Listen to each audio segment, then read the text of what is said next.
ക്ഷേത്രത്തിൽ നിന്നും കുടികൊണ്ട ക്ഷേത്രമായിട്ടാണ് ഇവിടെ ഇരിക്കുന്നത്. എടപ്പള്ളി രാജാക്കന്മാരുടെ നിന്ന് ഇങ്ങോട്ട് വന്നിട്ട് ഇവിടെ ഈ വർഷങ്ങൾ 10,000 വർഷങ്ങൾക്ക് മുമ്പ് ഈ ക്ഷേത്രമൊക്കെ മാഞ്ഞൂർ കുടികൊണ്ടതായിട്ട് വരുന്നത്.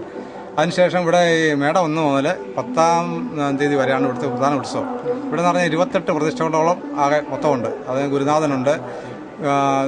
മണ്ണാർശാലയ്ക്ക് തുല്യമായ സർപ്പങ്ങളുണ്ടെന്നാണ് ഇവിടെ ജ്യോതിഷത്തിൽ അറിയാൻ കഴിഞ്ഞത്. അതുപോലെ പ്രധാന ദൈവം എന്ന് പറഞ്ഞാൽ രുദ്രമാല ഭഗവതി ആണ്.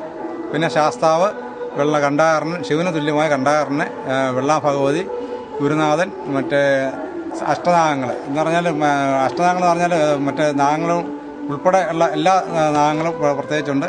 പിന്നെ പ്രധാനമായിട്ട് 100 പാലുമാണ് ഇവിടുത്തെ പ്രധാന 10ാമത് സർപ്പങ്ങളുടെ പ്രധാന വഴിപാടെന്ന് പറഞ്ഞാൽ 10-ാം തീയതി 100 പാലും ദിവസം മേടം 10-ാം തീയതി 12 മണിക്കാണ് 100 പാലും പ്രധാനമായിട്ടുള്ളത്. പിന്നെ എല്ലാ മാസവും ആയില്യ നാളിൽ ഇവിടെ ആയില്യ പൂജ നടത്താറുണ്ട്. പിന്നെ ഇവിടെ ആയില്യത്തിന് പങ്കെടുക്കാറുണ്ട്. പിന്നെ ഇവിടെയുള്ള കാണുന്നതെല്ലാം നമ്മളെ ഈ പുതിയ ഭരണസമിതി ഇതുകൊണ്ടും ഭക്തജനങ്ങളുടെ സംഭാവനയായിട്ടാണ്, അല്ലാതെ ഇവിടെ വേറെ മറ്റുള്ള ഇതൊന്നുമില്ല. നമ്മളെല്ലാം ഇവിടെ സ്പോൺസർ ചെയ്ത് ഓരോ ഭക്തജനങ്ങളുടെ സംഭാവനയാണ്. കൊടിമരം മറ്റുള്ള ഈ ക്ഷേത്രങ്ങളെല്ലാം ഓരോരുത്തരും സംഭാവനയായിട്ട് ചെയ്തിട്ടുള്ളതാണ്. നിർമ്മാണ പ്രവർത്തനങ്ങൾ വളരെ ഇത് നടക്കുന്നുണ്ട്. അതിനെല്ലാ ഈ കേരളത്തിലുള്ള എല്ലാ ആൾക്കാരും മറ്റുള്ള സമുദായക്കാരും എല്ലാ സമുദായക്കാരും വളരെ ഇതായിട്ട് പങ്കെടുക്കുന്നുണ്ട്. പിന്നെ ഇവിടെ മറ്റേ വേറെ ഇത് ഈ സർപ്പം കൂടാതെ നാഡീ സർപ്പം, പുലയ സർപ്പം എന്ന് പറഞ്ഞ് താഴെ ഈ പരിധിക്ക് വെളിയിലായിട്ട് സങ്കല്പമായിട്ട് ഉണ്ട്.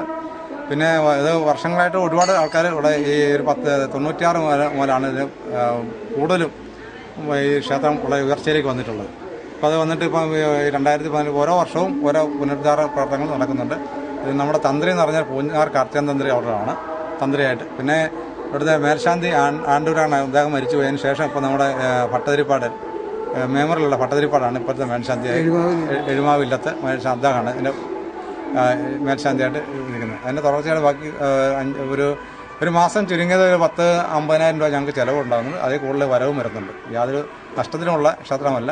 പിന്നെ എല്ലാ ഭക്തജനങ്ങളും വളരെ നല്ല ആത്മാർത്ഥമായിട്ട് ഞങ്ങൾ ഏത് കാര്യം ചെന്ന് കഴിഞ്ഞാലും പൊതുജനങ്ങളും മറ്റ് ഭക്തജനങ്ങളും എല്ലാ അഴകമഴിഞ്ഞ സംഭാവനകളും നമുക്ക് ചെയ്താണ് ഇത്തരം പുരോഗതിയിലേക്ക് എത്തിക്കാൻ സാധിച്ചത്.